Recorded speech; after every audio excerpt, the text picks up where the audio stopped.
From sunny St Leonards on the south coast of the UK, this is the Keto Woman podcast, brought to you by me, Daisy Brackenhall. Hello Keto Lovelies, and welcome to episode number 201. This week I'm joined by Pennie Malone. Pennie got in touch a while ago with me via email to ask me if she thought she could be one of my extraordinary women. Of course, I always love hearing your stories and sharing them. So never be afraid to reach out if you feel like you might like to come on the show and share your extraordinary story. We'll get to Pennie and her story in a minute, but first of all, I would like to say a very big thank you for Darcy, who is my latest patron. She chose to support me on Patreon, which is really easy to do by going to patreon.com/KetoWoman. And she's now one of my Daisy's Lovelies, a special private Facebook group where we get to chat about some of the things that go on behind the scenes of the podcast, as well as in my life here in sunny St Leonards. And we also have a weekly Zoom chat on Sundays. So thank you, Darcy, for headlining the show today. You might remember that when I was recording the intro last week, I was telling you how I was going off camping. And I've been racking my brains to try and remember, but I really think it's the first time I've been camping since I went interrailing way back in the day when I was still just about a teenager. So that will tell you how long ago that was. Bets and I headed off for our adventure on Friday, having first put the two younger dogs in kennels for the weekend. They weren't too happy about it, but they were fine. It's a lovely kennels and they were well looked after. As it turned out, we came back a day early because my niece was poorly. It was a fun weekend though. Of course, it wouldn't be a British camping weekend without the rain, and we did have some of that, but it didn't last for too long and it didn't spoil the fun. Bets was really well behaved and she entertained everybody. She did get a little bit tired though and had to have her slave carry her about half the time. But overall, I think she enjoyed herself and quite liked having me all to herself. The food preparation really did pay off, and I was glad I took my own keto food with me, as the two evening meals we had were pretty high carb.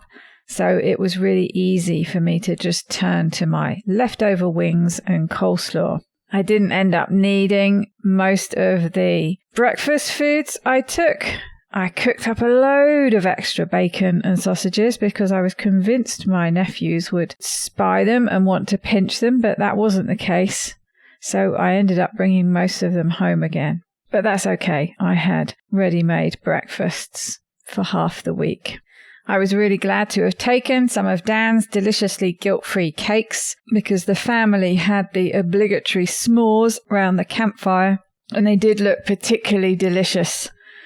Kira had found some giant marshmallows, and they got all beautifully toasty and then sandwiched between chocolate hobnobs, so they really did look quite delicious. And it would have been pretty hard not to have one, and I would have felt very left out had I not had my keto cakes with me. So instead of doing what I usually tend to do and just thinking that I'll figure it out when I get there, I went very well prepared, and it really did pay off. We did go out for one meal, and I had a delicious ribeye with a few chips. If you've listened to me talking about these things before, you'll know that when there are delicious chips available, it is one of my rules that I will have them when I'm out. To be honest, it happens so rarely, and I never eat them all anyway. It feels like a perfectly acceptable rule to have, and it works for me. As I'm recording this, apparently today is National, or even, I think, International Dog Day. And boy, am I thankful for my dogs. Both the dogs I have now and the dogs I've had that are sadly no longer with me. If you know me at all, you will know just how much I love my dogs and how much they mean to me. As much as I like to think that I give them a good life, they really do give me so much more than I could ever give to them. And they're all doing very well. Rocket in particular is coming on. The tablets Janine prescribed, I think, are doing a very good job at giving him the sleep he needs to empty his emotional bucket every night. He still sometimes ducks for cover under the bed, but he spends most of the day out from under the bed, either sleeping on top of the bed or in their cozy cage bed or on the sofa. And he's back to enjoying the garden again and barking at foxes. There's one who's particularly bold, who likes to sit at the end on the concrete stage, as I call it, behind the chicken wire, just looking at him. Rocket tears down the garden and barks at him, and he does tend to run off, but then is back within a minute or two to sneer at Rocket. He's enjoying his walks again. We're keeping them a bit shorter than is usual, just to make sure that we leave before he gets worried. And so far, so good. It seems to be paying off. And the people that I see in the park are delighted to see him somewhat back to his old self. He's certainly getting there, which is great to see. I've got another call with Janine this weekend, and I think she's going to be very pleased with his progress. Hopefully, I'll also be arranging a time for us to record, because I know how much you'll be looking forward to hearing her story and more about dog psychology, which I certainly find endlessly fascinating. This week, I've mostly been listening to fiction when it comes to audiobooks, which maybe doesn't feel quite as productive, but it's certainly very enjoyable. I've been taking advantage of the free books that are available with the Audible Plus catalogue, I think it's called. I think it's got something to do with Prime. Anyway, free audiobooks you can get.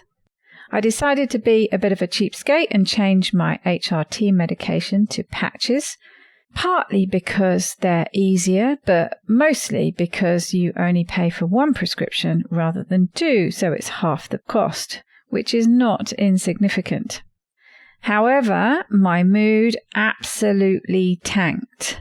Now, I don't know whether it was down to the patches or not. I had my first one the day I went camping, and it was only as I was putting the second one on when I came back that my mood really tanked, but it also really irritated the skin.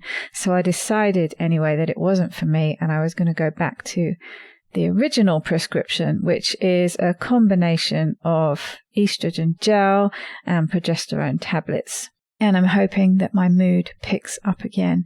It certainly seems to be a little better than it was a couple of days ago. It's a good sign, I guess, that my mood has been so much better. When I have a really bad down day like that, I notice just how different it feels.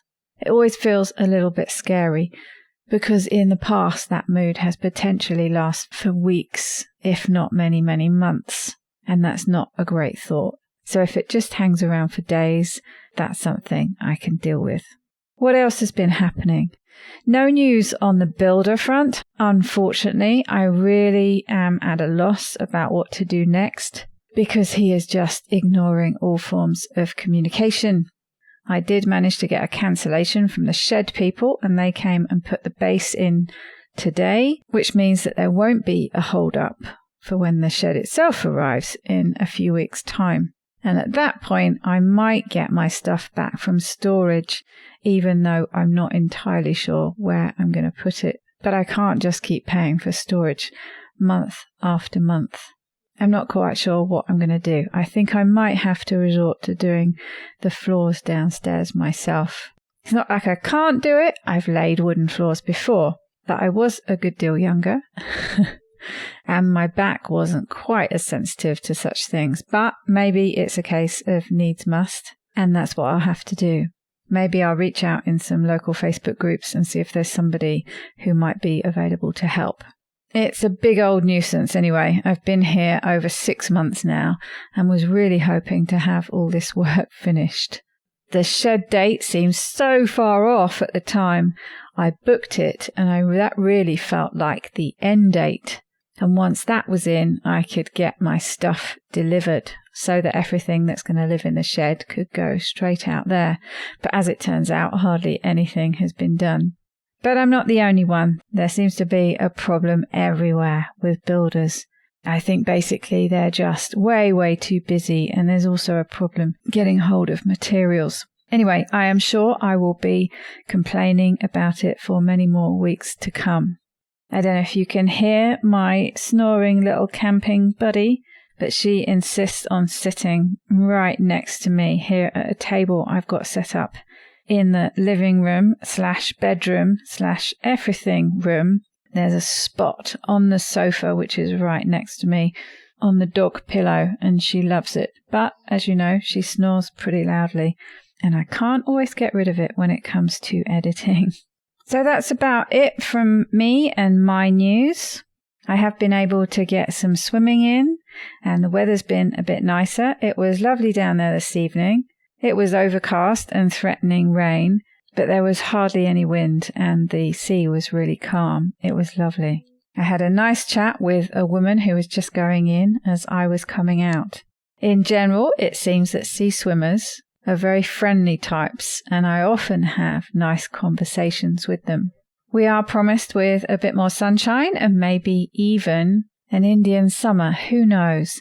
September often is a lovely month weather-wise. So I'm hoping that will be the case, because I can hardly believe that summer is almost over already. These first 6 months I've been here back in the UK really have flown by.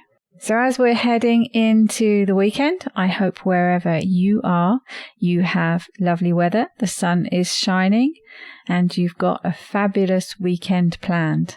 Before I forget, Pennie realised after we'd finished recording that there were some important things that she forgot to say during our recording that she would like to add.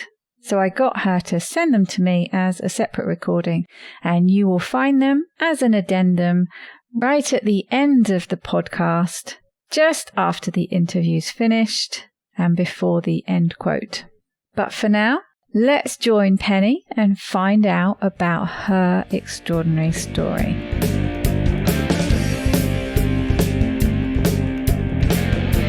Welcome, Pennie, to the Keto Woman podcast. How are you doing today? I'm okay, thank you. Thank you for having me. Oh, you're very welcome. I'm trying to remember how we first got in touch. Did you email me? Did we meet on Facebook? It's usually one or other. It was by email. I was listening to a Two Keto Dudes episode and you were on it. And I was just like, am I an extraordinary woman? I wasn't sure. That's the one. So I emailed you my story and you said, come along. And I was like, really? Yay. So yeah, brilliant. That was it. That's how I got in touch. Yes, I remember now. It's all coming back. And you live somewhere where it is extremely hot at the moment. Are you still baking in the furnace that has descended over southern Europe, or has it lifted a bit? Yes, it is currently 41 degrees in Crete at the moment. Wow. And it's very hot. Yes, occasionally we had... It didn't usually last too long, but the summers in France where I used to live could get like that, and I just found it too much. A lot of people have been complaining about the summer here in the UK, but for me it's been a bit of a refreshing change, actually, being a bit cooler. I quite like it. I'm definitely much more of a temperate, moderate girl when it comes to weather. I find that the heat really helps with my symptoms of my ME, so that was one of the reasons for moving here. Yes, interesting. But to a certain point, I imagine there's a bit of a threshold. If it gets too hot, then it becomes a problem. About 34 and I can't cope anymore. Right. Yes. Well, as my father always says, he lives in Thailand, so it obviously gets pretty hot there. And he always says, once the temperature gets to blood temperature, you're in trouble because you can't easily cool down. I think that's when you start getting into problems. So yeah, at 34, you're starting to head towards that, aren't you? So yes. But it's interesting what you say about the heat helping with your health. And I know a lot of people find that. I met quite a few people in France, actually, who said the same thing. But we're jumping a little bit ahead. So let's go back to the start of your story. As you know, this is an informal chat, so it goes where it goes. But you kick off wherever you feel like. Okay, I'm Pennie Malone. I am a student at the University of Worcester, and I have a condition called ME or CFS, or myalgic encephalomyelitis, or chronic fatigue syndrome, depending on where you live in the world. Yeah, the latter is less of a mouthful, isn't it? I can remember when I interviewed my good friend Kelly, and neither of us could remember what ME stood for. And I naively thought, oh, it's probably something fairly simple. And I Googled it, and we decided CFS was much easier. Yeah, CFS is much easier to remember.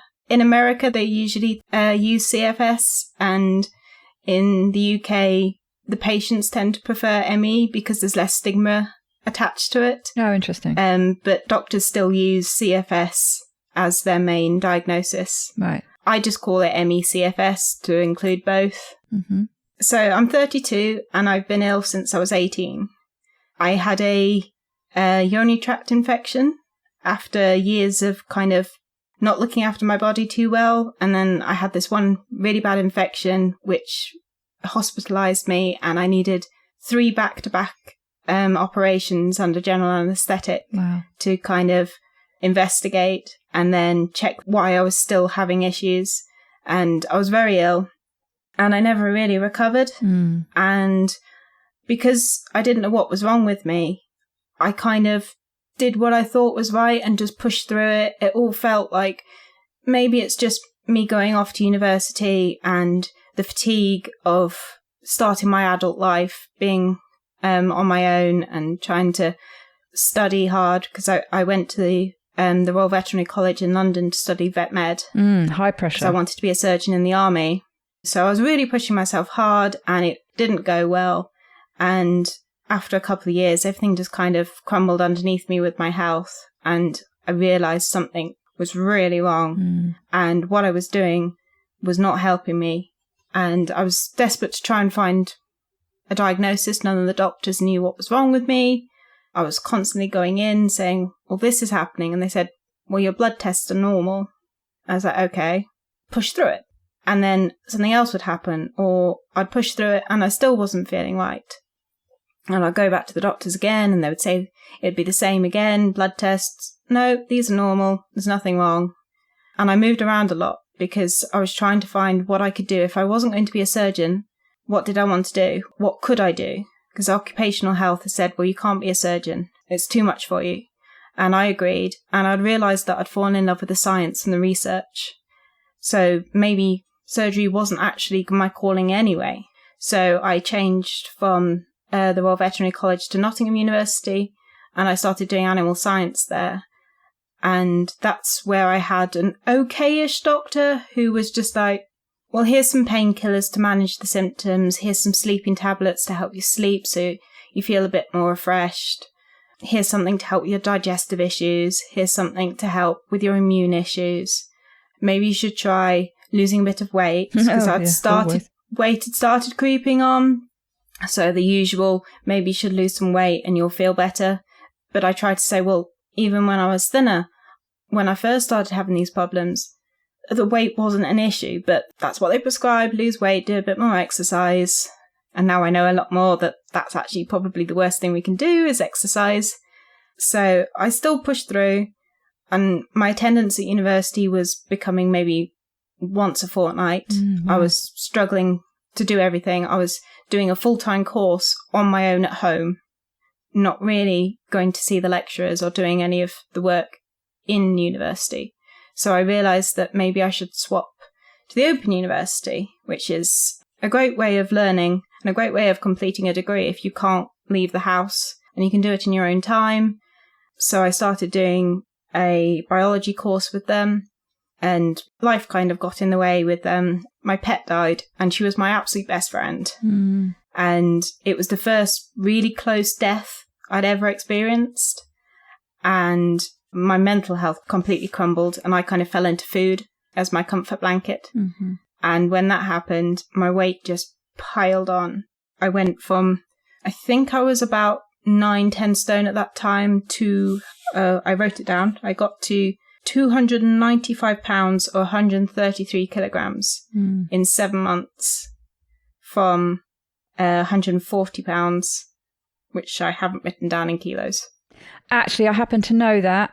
63. That's my goal weight now. Yes, I know that so well because that was my initial goal weight. And I recognise that 133, I think that was round about the maximum I got to too.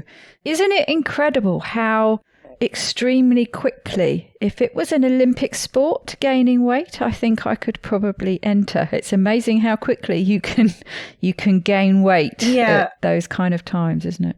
Yeah, about 100 pounds in 7 months. And I was very lucky that because it happened over a short time and I didn't stay at that massive weight for such a long time, I didn't get any of the hallmarks of being a large person, of like the risks of diabetes. I didn't get that far. I realized that this isn't good. I've got to change things. So I didn't get to the diabetic stage, thankfully. But with being in the state of grief and heavier, I stopped exercising. I basically lived on my chair and didn't move. And that's when I saw a really terrible doctor who was just, it's all mental health issues. You've got to see a counsellor. Here, do some CBT, sort your head out, and then your physical health will follow. And I completely ignored the whole idea that I had to pace my lifestyle and make sure that I didn't overdo things physically. So I was trying to exercise all the time to try and lose the weight. I started on a low-calorie diet because that's what's prescribed. I was told to have ready meals for 2 meals a day because that was calorie controlled. I didn't have to cook. I could have it all in the fridge and it would be ready for me.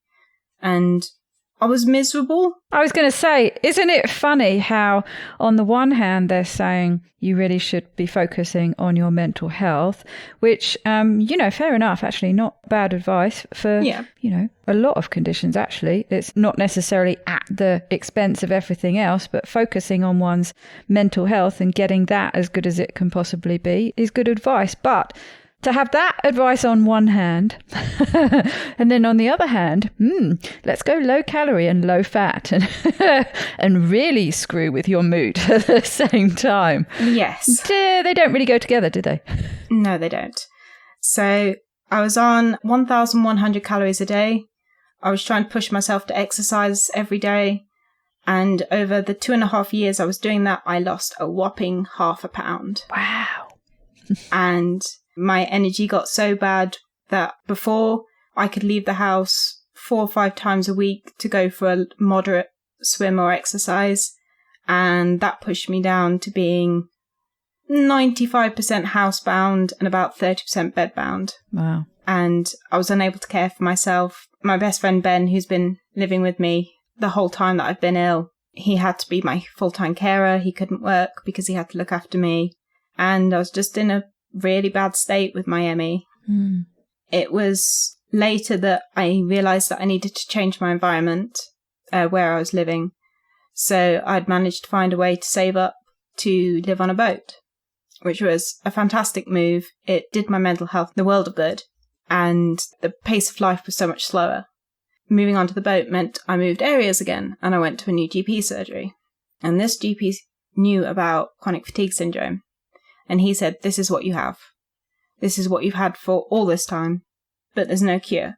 So that was the first time you had that diagnosis. Was that the first time you heard mention of that? Yeah, I'd never heard of it before that. Well, I think I'd heard of it in the media. I'd heard of it being called yuppie flu in the 90s and very occasional thing being on the news or it being a plot thing on a soap or something. But I'd not heard of it in any of my studies before.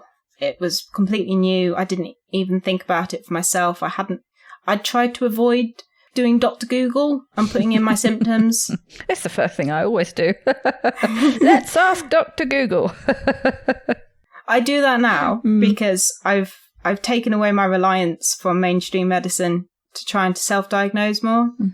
And then once I've got more of an idea of what's wrong with me and what could be wrong with me and what I need to do to sort that, I can see what I can do by helping myself rather than running off to the doctors and going, help me. I'm more independent with my healthcare now, especially living in Greece where I don't have access to the NHS and I can see specialists, but at a cost, and I have to travel to the city to do that. Or I have to go by ferry across to Athens. Right. And I don't have the energy for that. No, exactly. Some people would say that's irresponsible, but, you really need to take into account someone's context, someone's history. Yes. And when they have been pretty badly let down by the health system and they haven't been listened to, this is when starting to take control of your own health and getting into research and asking Dr. Google is not necessarily a bad thing, especially when you temper it. I mean, this is what I used to do in France. I had a great GP who I worked really well with, actually. And I used to do my own research, and then I would go along to him and sort of present my findings and say, hey, this is what I think I have, or this is the issue. It mostly revolved around my thyroid treatment, actually. And he could see that, I was an intelligent, fairly rational human being, and he would listen to what I had to say and he would digest it, and then he would go from there. And, mostly that just became a really good relationship where we worked together. Yes. And, that's refreshing when you can find somebody like that. But I think most doctors, I know it's a double-edged sword, the whole doing your own research thing. Yeah. But I think most actually like it when you're taking some responsibility and you're taking interest in your own health and you're trying to optimize it as best you can, and you're going along to them for help and advice and maybe to be told you need to course correct a little bit. But most of the good ones seem to like it, actually. Yeah, I've definitely had some good ones and some bad ones. I had one, I was really ill. I'd moved again. I'd realised that my studies for the Open University weren't going to work because they'd changed their syllabus a lot. Right. And they'd decided to move over towards the psychology side of the biology for my final year. And I didn't want to do that. I'm a biochemist. That's my area that I prefer. And they'd dropped all those modules. So I was just like, what am I going to do now to finish my degree? I'm so close. I'm nearly finished. I've been at uni for, I think it was 8 years at the time, maybe 9. And I was just like, one more year. But no, they changed all the syllabus. So I was just like, I need to change. So I realised I could move the boat across the country, go live near my mum. And that's when I ended up at the University of Worcester. And that's where I currently am, but doing that by distance. Right. But I changed GPs again. And the surgery there were adamant that ME/CFS is psychological. You treat it through doing exercise and through talking therapy, with the whole old science that's been found that actually it doesn't help. It makes things worse. And I went in one day, I was very ill. I was pre-migraine. Ben took me in with the wheelchair and she said to me, don't use that. Oh, I'm trying to remember what she said because it was such a horrible experience. She said, don't use that. It just perpetuates your behaviour of being disabled and not able to do things. I was like, I can't physically walk. I don't have the energy to do this. It's not that I can't walk, as in my legs still work, but I don't have the energy to power my legs. And that demoralised me so much and made me think, I don't want to go to these doctors anymore. So I will only go if I really, really have to. And I've got to take my health under my own wing. I've got to sort myself out. And it was at this time that I went to a seminar and Dr. Myhill was talking. And she's a specialist in the UK on ME/CFS. And her treatment protocol is to do a paleo ketogenic diet. So it's a ketogenic diet with none of the sweeteners, try to keep the caffeine low, but particularly don't have the dairy because it can be inflammatory. It's got the proteins in it that can be an allergen to some people, and you want to keep the immune system as unchallenged as possible. You don't want to be giving it work to do all the time. So that's where I heard about the ketogenic diet. My mum had been following it before. When I was younger, she did a version of Atkins and did very well on it. But for some reason, she stopped. And then she'd started it again maybe a year before I heard about it. And I was just like, nah, that's silly. I didn't think it would work for anything. It sounded so bizarre compared to what I'd been taught at university about what a good diet is. it sounded dangerous. Yeah, it's like, that's crazy talk. I can remember doing Atkins fairly briefly, and I think that's the problem, isn't it? When you come from a history of low calorie, low fat, and it's been so drummed into you probably from a really early age, not necessarily having that diet imposed directly on you as a child, but chances are very good that you watched your mother struggling to stick to a diet like that, even when she was quite possibly still feeding you the good full fat options of whole milk and things like that. But she'd be, she'd have her own super skimmed milk or, all those kind of things. So it permeates into our brain at a very, very early age. So when someone tells you pretty well the reverse of that, it's like, no, that's crazy talk. Sounds delicious, but no. Can't possibly work. I remember I didn't go to guides, but my mum studied nutrition and she was often a guest speaker at things. And she went to a guides meet and they were talking about the food pyramid and the food plate, and this is what your portion should look like. So from a young age, it had always been a third of your plate of vegetables and then a large portion of carbs and a little bit of protein. Try to keep the fats low. Sugars are a tiny little bit, and it's always a treat and not very often. And that's how I was brought up. Yeah. So this was still, I just didn't believe that keto could help, and that I couldn't understand why keto would help my condition. But I was just like, I'm desperate. And Dr. Myhill seems to be a specialist, so she must know what she's talking about. She speaks at the seminars about it. And she has a huge waiting list for clients because people are desperate to see her because she knows her stuff. So I got her book and I read through it slowly, and it was just, my mind opened. It was just like, okay, this makes complete sense. I can do this. Her book, Mitochondria, Not Hypochondria, theorizes that ME CFS is a condition of energy reserves and that it's down to the mitochondria. But she thinks it's the mitochondria that causes it. So when you work, you've got your energy molecules, which are ATP, and they break down and become ADP. And then in a normal person, they recycle and become ATP again to be reused. But in a person with mitochondria, with ME/CFS, they can't do that recycling. They have to just remake new ATP from scratch, which takes time.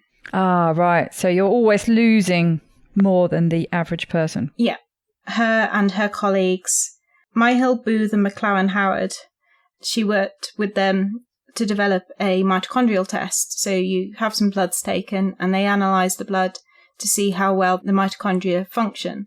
And then they give you a score of what that function is. Mine came out at 7% of the lowest average person. That's how well my mitochondria, or how badly my mitochondria function. Wow. And what would an average person be? I mean, would they be up as high as 100%, or does the average sit at 70% or something? An average person would be above 100%. So their scale starts at the lowest average. I see. So the lowest average is 100%, and mine is 7% of the lowest average. Wow. And so that kind of was the very first diagnostic test that proved something was wrong with me. There were a few things with my immune system, but they weren't massive, so the doctors never worried about them. When I got that result back, I was literally at the stage where I was starting to believe that maybe it is all in my head. Maybe I've just got to push through or give up. It's one or the other for me at this stage. I was on my last legs with my mental health, dealing with this. I was just like, I'm either going to have to be disabled all my life or die or push through it. And I didn't think I had the energy to push through because there was a reason why I'm bedbound. And I cried so much when I got these results back to prove that there was something wrong with me.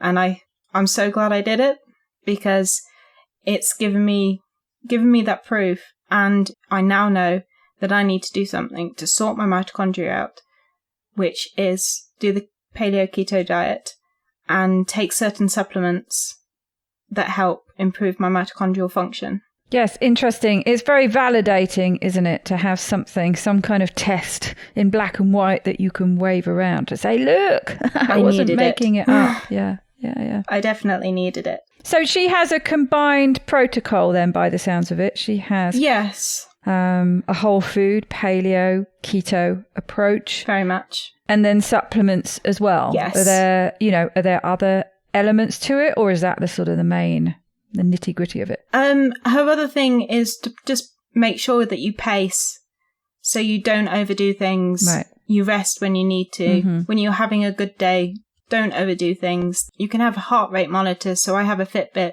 that measures my heart rate, and I make sure that that doesn't go over 130 beats per minute. Right. Because I know if it's getting that high, I'm pushing myself too much. And if I push myself too much, then I will expect a crash. Mm. And I will either literally just stop where I am. If I'm in the supermarket, I crumble to the floor. I can't do any more. Sometimes I can push through that and manage to get home and then crash in bed. And then I'm in bed for a few days or a few weeks after that. And so I've learned, it's taken me 14 years to learn what my limits are. And I still overdo things sometimes, but I'm much better than I was at not overdoing things. So it's worth just getting in early and preventing that knock-on effect. Definitely. Mm. So this is when I started doing keto. I worked out my macros through the Diet Doctor website and started tracking with MyFitnessPal to have a food diary. And I did very well in the first 6 months. I started losing weight. I had more energy. People were saying I was looking more alive. Some people would say I was like The Walking Dead before. I was very pale, looked tired. I wasn't needing the wheelchair as often, so I was just using my walking stick, or days where I didn't even need that. Mm-hmm. I was off the strongest painkillers. I was no longer needing morphine, tramadol, only when I really overdid things. I still needed daily codeine, but it wasn't as, if I missed the dose, I wouldn't be feeling it. So I could get away. I was feeling a lot better being on keto. And my nails grew and my hair was great. I was taking all the supplements, but I missed the step of what Dr. Myhill said about pacing. So I was feeling better and I was taking advantage of it. And I pushed myself. I was pushing myself at uni. I was getting all the extracurricular stuff done. I was starting to exercise again, going for occasional walks, walking the dog, going for swims. I think that's a very natural thing to do, though. Suddenly, like, yay, I feel better. I can go back to doing all the things I want to do. I can completely understand why you would just think you could ignore that part. After years of not having the freedom to do that as well. So It was just like, yay, I can act my age and socialize. And so I was doing all these things on top of cooking and tracking all my macros, because I wasn't cooking from scratch before. As I said, I was having all the ready meals, which the dietitian had prescribed. So I was doing a lot more activity in the day on top of my studies and on top of life. And I started to get tired, and then I stopped cooking from scratch and just having easy to eat keto things. And then things started to slip back in. Like, I'd have the occasional sandwich because it was just easier than cooking up some eggs. And as things started to slip in, it got more not keto foods than being keto. And then I was back to how I was, and all my symptoms were back again. But I was too tired to do anything about it. So I just let it happen. And that's when my migraines really started to be a problem again. Right. They'd come back with vengeance. I have the normal migraines of sort of like the bad headache style, but I developed a type, they're called Acute Confusional migraines, and they usually are a problem with young children, but they are stroke-like. They're like mini strokes. Wow. In that there's literally a restriction of blood vessels in the brain, and it causes brain dysfunction and then brain damage. And I experienced that in 2018 on Christmas Day. I was feeling a bit groggy in the morning, and then just before Christmas dinner, I just collapsed at the bottom of the stairs. I couldn't move, I couldn't talk, I couldn't ask for help. My mum was in the kitchen cooking, and I was just stuck, and I was scared because my face felt numb. I couldn't move, as I said, I couldn't talk. And eventually I managed to get my mum's attention, and we got the ambulance out, and by the time they'd come, things were starting to feel a bit better. Mm-hmm. They said, we're not sure what happened, but you seem to be better. If you go to the hospital now, you won't see a doctor till tomorrow. Do you really want Christmas, to go? Yeah. And I was just like, you know what? I just want to go to bed. So I went to bed. And after Christmas, I did go to the doctors and said, well, this happened. And they said, not sure what it was, but you seem fine now. My speech was a bit slower than normal, but everything else seemed okay. And then I think the next one happened when I'd gone back to university in the new year. I was in a lecture and I could feel it happening. I could feel this sort of start of like, oh, I can't sit in my stool anymore. I'm kind of flopping. I don't want to cause a scene in the lecture, so I'm going to go and sit outside.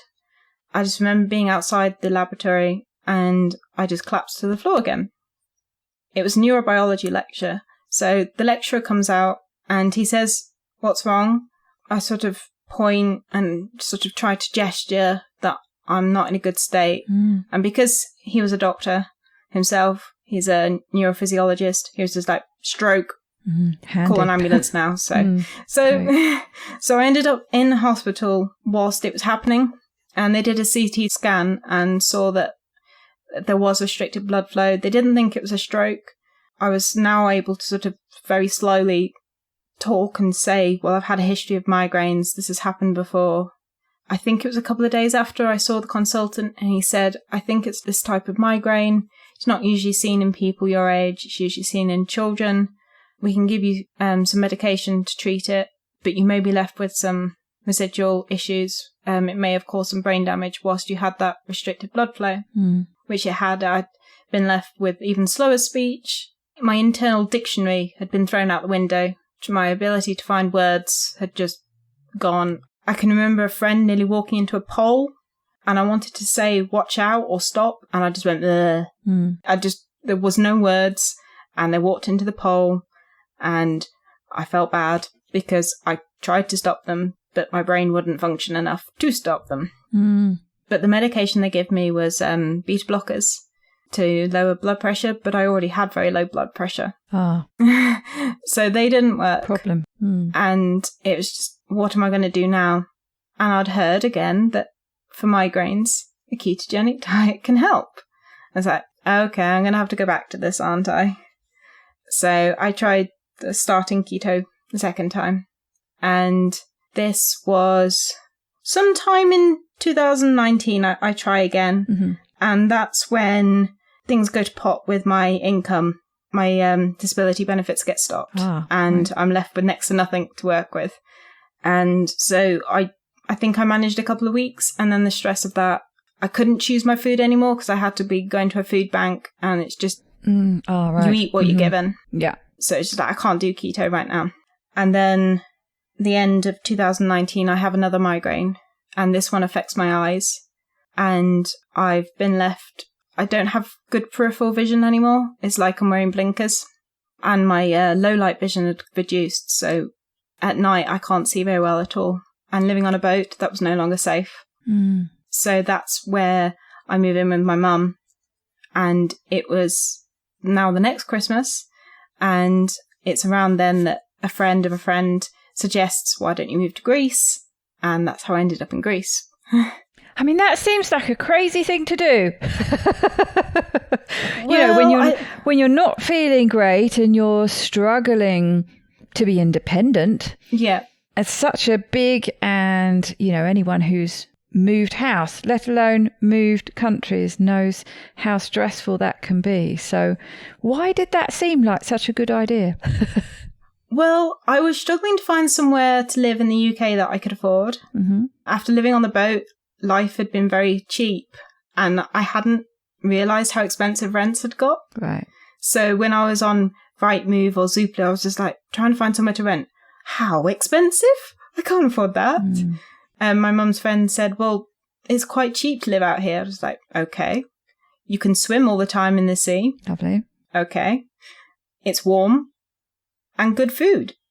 Okay. So I'd never even been to Greece on holiday before this, and I went from a pie in the sky idea in January to moving out at the start of, when was it? The first week of March, I think. So we got there just before COVID restrictions hit. Yes, you got in just in time. So it was a crazy thing to do, and I'm glad I did it. And it was already starting to be much warmer than the UK, and I was feeling better in myself. I think I'd gone into action mode a bit with like the move. So I was feeling all revved up and ready to go. And I thought, well, this is the perfect time to try keto again. Let's do this. So I was ketoing, I'd just moved, I was warm, and I started doing my dissertation again, because that's the last bit of my degree that I've got left to do is my final year project. Right. So I'm number crunching on that, and I'm doing really well. And then by May, I crash again. And by this time, Ben's come to Greece with me, and he's working full time now, because I didn't need the carer as much anymore. But he can no longer take the slack when I crash. He can't look after me. So I can't have this crash. I can't go back to needing care. So I have to stick with keto. But I just wasn't able to do it. I wasn't able to cook. I was trying all the keto replacements, which take a lot of effort to make. And again, I fell off the wagon. And I feel like a failure at times, because I hear all these people who do keto and they never cheat and they never fall off the wagon. But my story is I keep falling off. But I always get back on. Always, because I trust it now. I know when I don't do it, I feel rubbish. And when I do it, I'm not perfect, but I'm much better. And I'm able to do more things. I'm not bedbound anymore. I'm not housebound anymore because I'm on keto. And I'm not in as much pain because of keto. So I have to trust that it's doing me good, even if I don't love it all the time. So that's where I am at the minute. I'm back on the wagon, and I'm doing very well this time. I found what works for me. I found my happy balance of what daily macros to have. Keto to me is you have to have a low amount of carbohydrates in a day, and you have to reduce the amount of inflammation.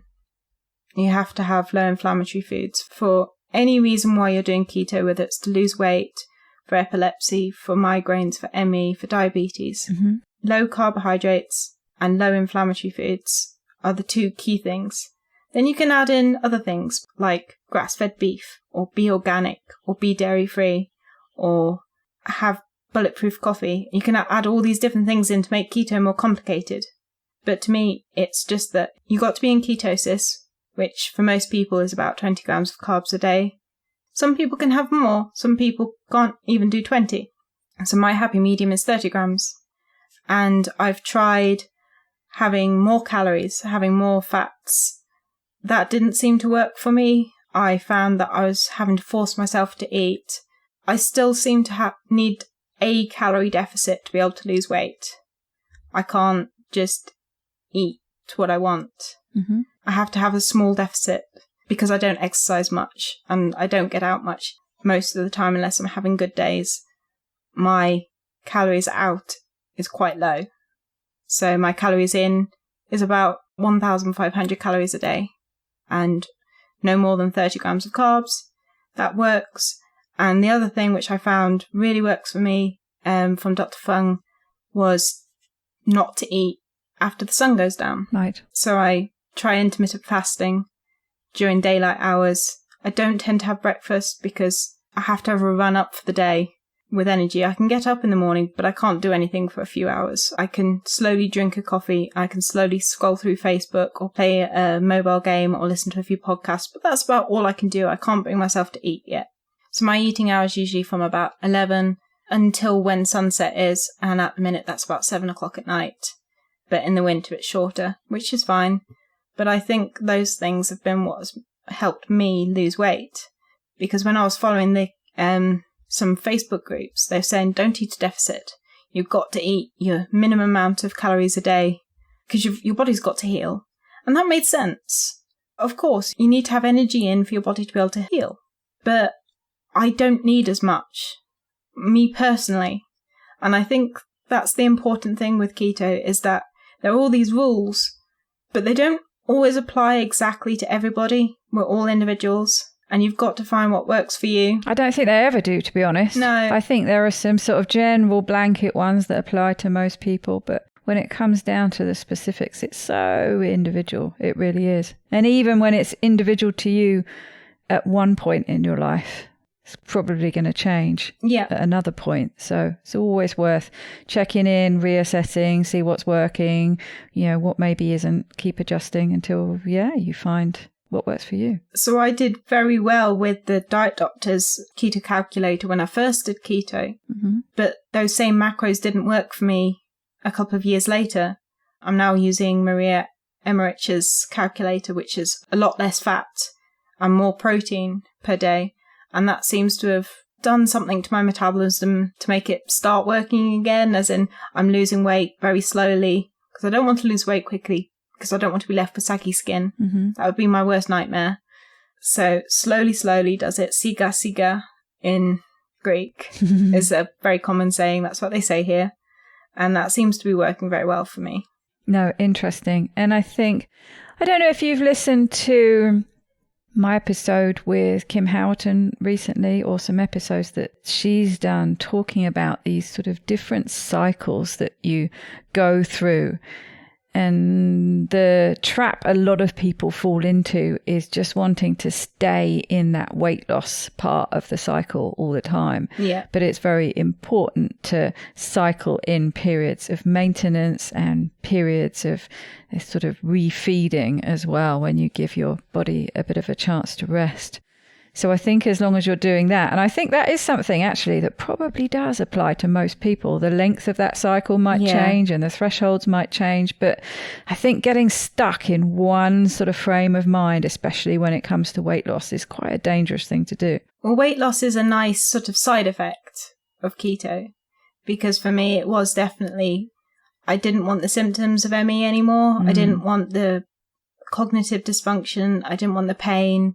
I didn't want to be so fatigued that even having a shower I'd need to go to bed after having a shower. I didn't want to live like that in my 20s and 30s, and I didn't want to live like that for the rest of my life. That wasn't how I saw things. I wanted to go back to university. I wanted to finish my degree. I wanted to go into research, and I want to have a job. I only worked sort of school-like jobs when I was younger. I've never actually had a job in my adult life, and I want that usefulness in the world. And I realized that my area is going to be working with people who have ME CFS and trying to research how the ketogenic diet is therapeutic and why, and prove why it works, and have some data to back it up so that we can move away from the psychological treatments, which are currently the guidelines of doing the exercise and doing the CBT, and move forward to changing the diet and how certain supplements might help depending on what type of ME/CFS people have. There's another hypothesis called the Microglia Hypothesis by Dr. Younger. His idea of what causes the symptoms of ME is that neural immune cells called the microglia, they are activated by a stressor, such as having an infection like me, a physical event such as surgery or a car crash, or emotional stress such as somebody dying or starting a new job or losing a job, or even an environmental stress like pollution. That triggers the immune system. And the immune system does its job and goes, right, we need to be in a pro-inflammatory state. We need to get rid of whatever's causing us a problem. We need to go to war with it. But there is a maintained sensitivity that doesn't switch off, meaning that the immune system is hyperactivated and it's constantly thinking, we need to go back to war. We're at war still. So if another stressor comes along, no matter how small, so going for a walk, causes an immune response. It's a good immune response. It's testing us, but that might be too much for an already hyperactivated immune system. Or having some food that your body might not react too well to. So you might not have a full-blown nut allergy, but having some peanuts might just cause a bit of digestive distress. And the body will go, go to war, this is bad. And it's just constantly activated. So these immune cells are releasing cytokines, and the cytokines cause inflammation. They're causing a pro-inflammatory state in the body. And other cells and tissues are therefore reacting to those cytokines, and that there isn't the energy there for it to constantly be activated, constantly be thinking it's dealing with intruders or an infection. Mm-hmm.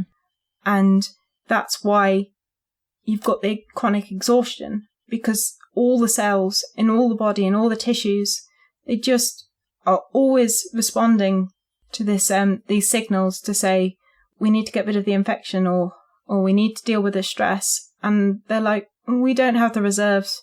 We can't do this anymore. And that's why it affects so many different systems in the body, from neurological, digestive, immune response, energy, metabolism. That's why it's such a multi-system disorder.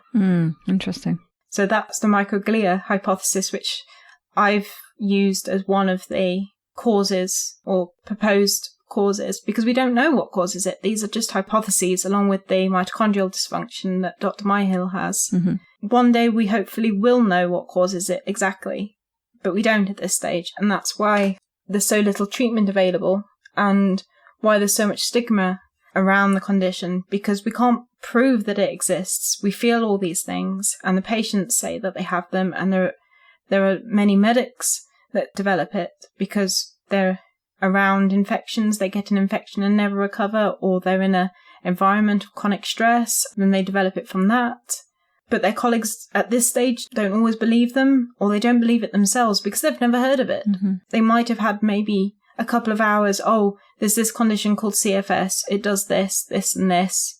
If you can't find anything wrong with the patient, let's call it chronic fatigue syndrome, because that's what it is. It's a diagnosis of exclusion. Yes, exactly. So they test for everything else, and if they can't find anything wrong, then it must be CFS. And too many doctors that I've come across still think it's psychological in nature, even think it's just psychosomatic and hysterical. And years before the CT scan was developed, they used to think that multiple sclerosis was hysterical. And then they developed the CT scan and could see what was wrong with the brainstem and the spinal cord. Then doctors started believing patients again. And I'm hoping that with more research, ME and CFS will eventually have a diagnostic ability to say, look, it exists. This is what's wrong. We can prove it. And then we can find a treatment. Once we know what's going on, we can target a treatment. But for now, we can use evidence that the ketogenic diet helps. There's low-dose naltrexone in very low doses seems to help, because that mediates the cytokine disruption. So again, reduces inflammation in the body. There's a few clinical trials, but they're either in the works or they haven't been found to be significantly effective. So it's still in the research stages, even though doctors and researchers have known about this condition for at least 40 years. Mm-hmm. That's how long it's been documented, at least. And we still don't know what causes it. Interesting. And you were saying before we started recording that you think there are some similarities and maybe some overlap with what's being called long COVID. Yes. So long COVID, it has the similarities of it has the cognitive dysfunction, fatigue and pain, something called orthostatic intolerance, where being stood upright or sat up, you feel more dizzy, you feel the symptoms worse. There's unrefreshing sleep and intermittent fevers, which are all symptoms of ME/CFS as well. There are differences. There's cardiovascular and respiratory complications that are more frequent than in people with ME. There's microvascular damage from the infection seen in the brain and the kidneys. And there's the loss of smell and taste. But long COVID appears to be just another form of post-viral fatigue syndrome. Makes sense, yeah. So you've got ME and CFS, but another term that's used is post-viral fatigue syndromes. Right. And that's what long COVID, at least to me, appears to be, and to other doctors. Mm-hmm. In the UK stats, 1 in 70 people who had COVID have been left with symptoms a year after they have recovered from the initial infection.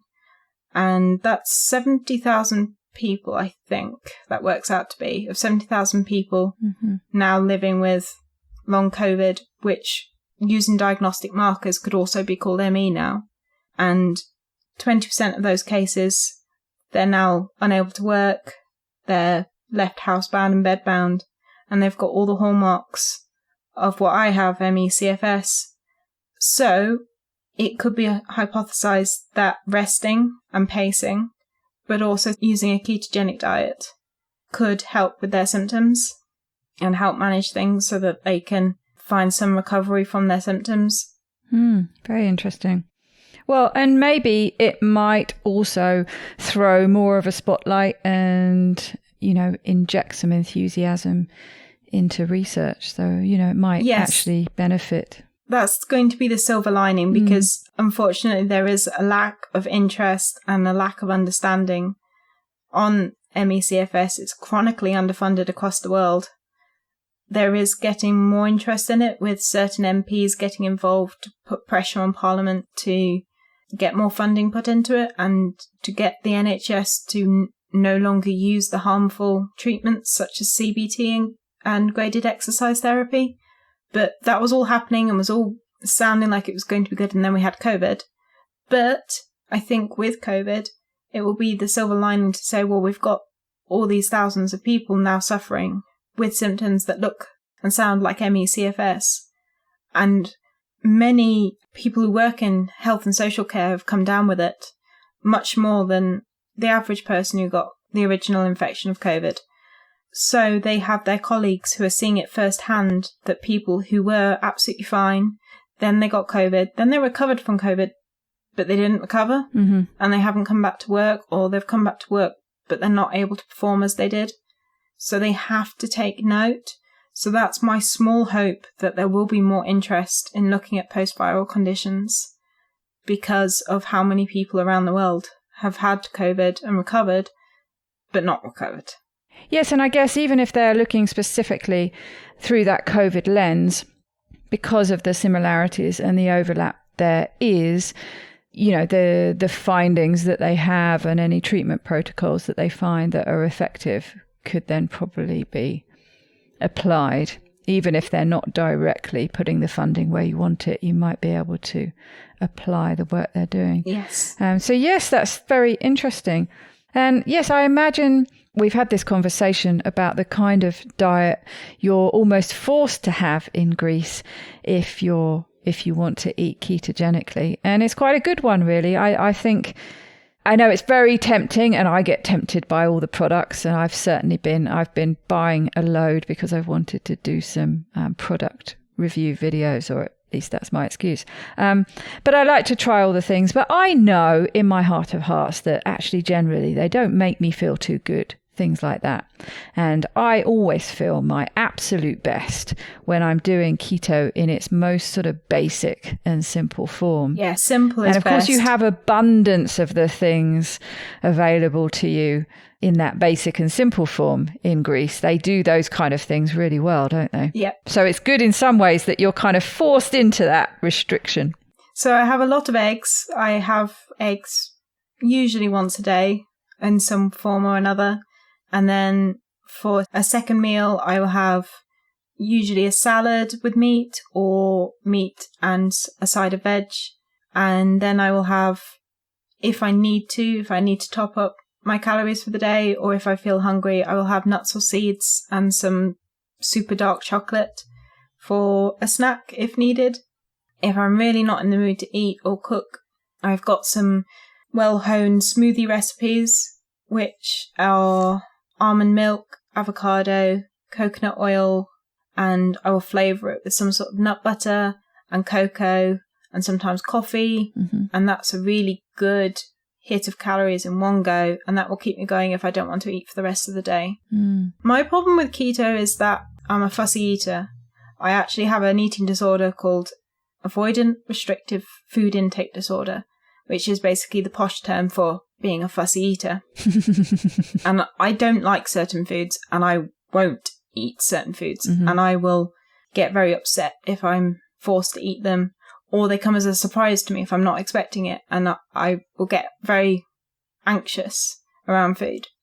So all the things that are a treat on keto, such as the cheeses and the creams and the avocados and the mayonnaise, okay, I can't have the dairy things, but I wouldn't eat those anyway. Oh, that's quite handy. I don't like the creamy textures.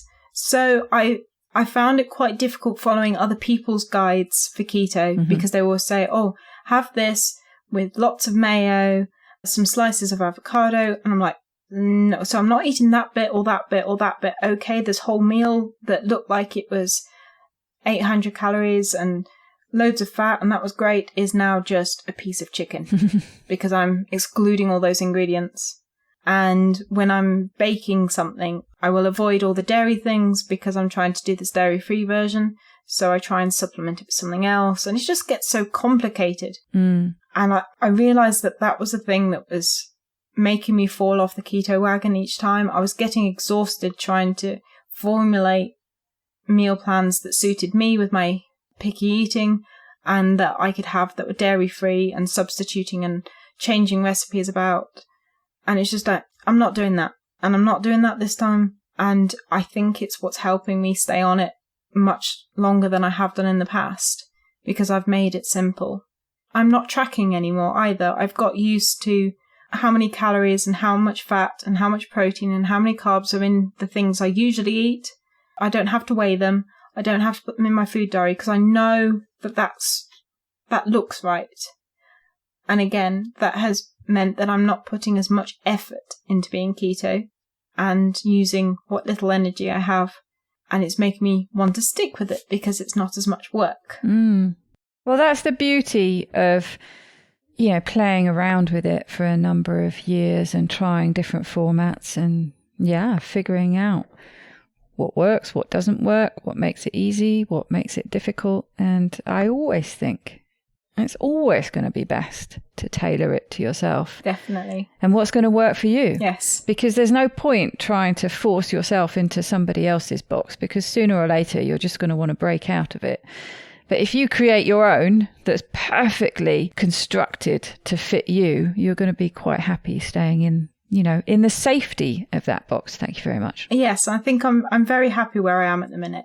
And if I wanted to have a treat, if I went to a party and there was something that I wanted to eat, if I really wanted to eat it and I knew I would get some enjoyment from eating it, I will let myself have a non-keto treat.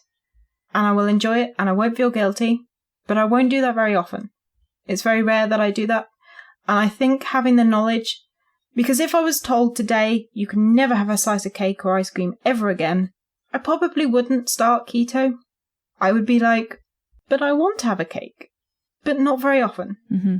And I think that allowing myself very, very rarely, and knowing that I will feel bad for eating it symptom-wise afterwards, but I won't have that mourning for it.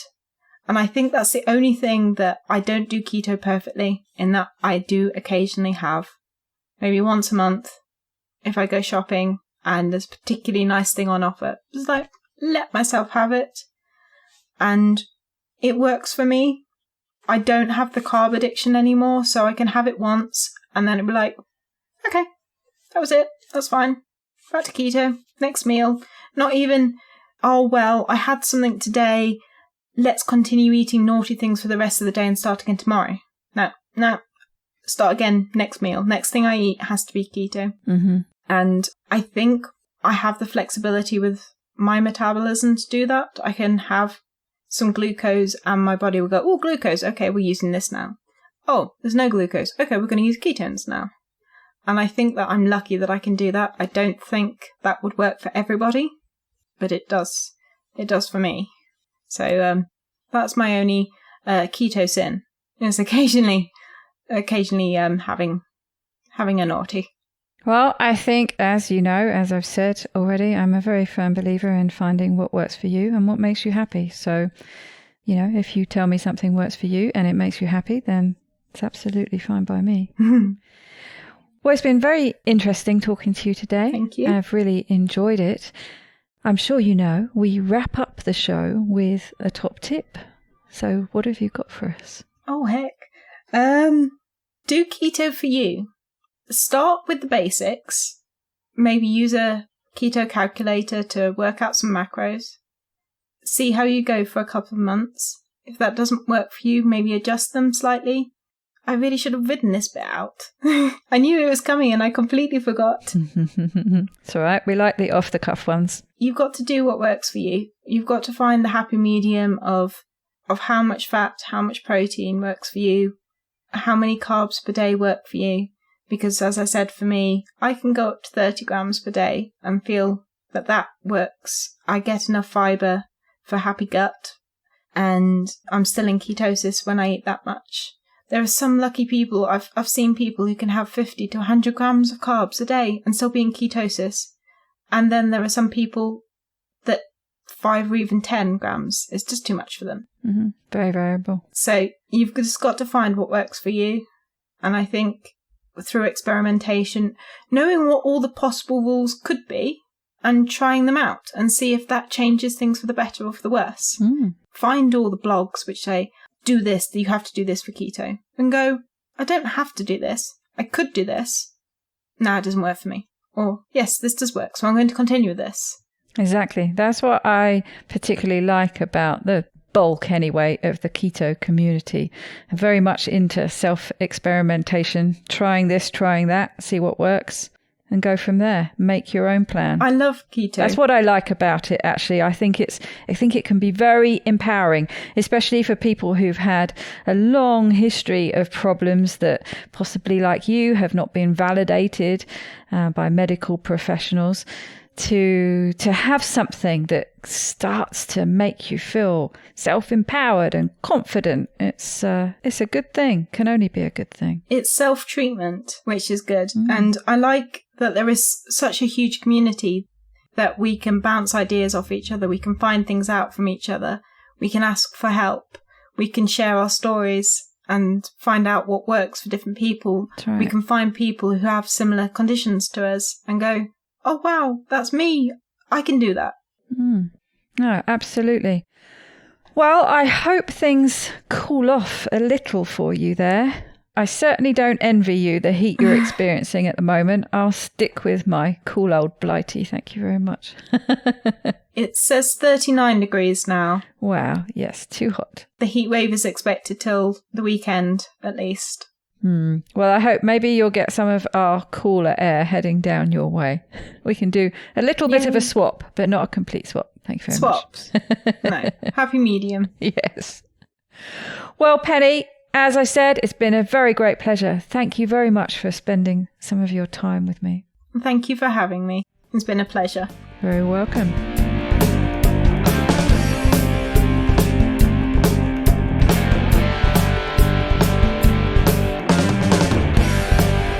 Thank you for sticking with me right to the end. As promised, here is an addendum from Pennie. Addendum. As this was my first interview, nerves got the better of me during it. Despite planning in advance what I wanted to make sure I said, things got a bit disordered. I forgot to say one of the most important points I wanted to make. Why the ketogenic diet helps people with ME CFS. Without consuming starches and sugars, there aren't the spikes in blood glucose which can lead to fatigue when the levels drop again. Having stable blood sugar levels reduces the occurrences of glucose dips and spikes, which are associated with fatigued and reduced alertness. The ketogenic diet has a better ratio of omega-6 to omega-3 via the choices of fats we consume. Omega-6 is pro-inflammatory, whereas omega-3 is anti-inflammatory. As it is likely that people with ME CFS are in a pro-inflammatory state because of hyperactivation of the immune system, it helps to reduce the intake of foods that promote this further. The paleo-ketogenic diet is said to be low in foods which challenge the immune system, with common allergenic foods, such as dairy and gluten, as well as nuts and seeds for some people. Even if you don't have a full-blown allergic reaction or intolerance to these foods, there may be some underlying negative reaction which is taxing to the immune system and gut. Eliminating these foods means less challenges the immune system has to cope with and gives it a chance to come back to normal functional levels rather than sustained activation. Anecdotal evidence from people who are on the ketogenic diet say that running on ketones feels like jet fuel. People feel they have more energy and that their brain functions on top form. As people with ME CFS are fatigued and suffering with cognitive dysfunction, this boost can be enough to feel well and able to function at a more normal ability. However, there is a risk that feeling full of energy, we may overdo things too quickly. So personally, I still have to make sure I try and pace my activity even when I'm feeling full of beans. When glucose is metabolized, it creates free radicals, which damages the cells, especially the mitochondria. The ketogenic diet is therefore protective against some oxidative stress and further mitochondrial damage. I hope this explains in brief the mechanisms for how the ketogenic diet can help those with ME/CFS. And now, as always, I will leave you with this week's end quote. This week we have some wise words from James Clear. In many cases, improvement is not about doing more things right, but about doing less things wrong. Don't look for things to add, look for things to eliminate. Until next time, please take very good care. Bye-bye, Keto Lovelies.